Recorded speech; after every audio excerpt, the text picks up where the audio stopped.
गली चली खबरों की शुरुआत करते हैं। इस वक्त बड़ी खबर बालाघाट से आपको बता रखे हैं। बालाघाट के आखिरी नक्सली ने हथियार डाल दिए हैं।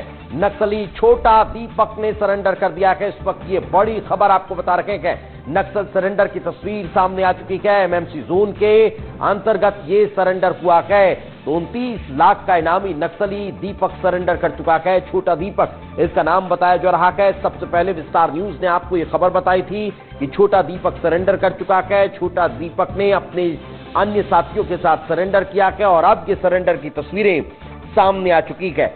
हथियार का जखीरा यहां पर सामने आया है और छोटा दीपक ने सरेंडर किया है। तो ये बड़ी सफलता के तौर पर इस लिहाज से माना जा रहा है। क्योंकि ये बालाघाट में सक्रिय था और बालाघाट का ये अंतिम नक्सली है जिसने हथियार डाल दिए हैं।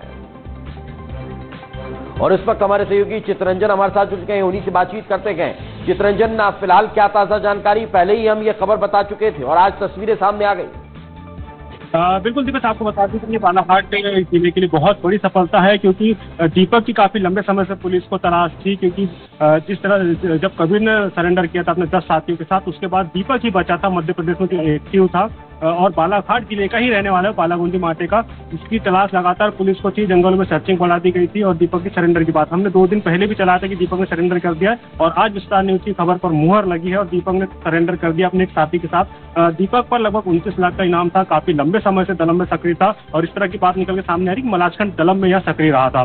तो दोनों मिलाकर के दीपक और रोहित पर कुल मिलाकर के 43 लाख के इनाम की बात सामने आ रही है। अपने हथियार उन्होंने आज डाल दी है।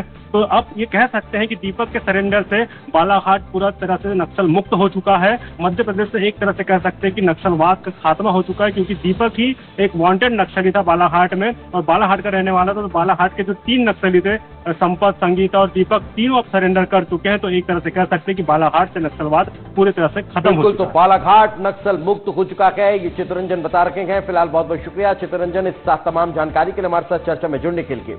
चलिए आगे बढ़ते हैं। इंदौर मुख्य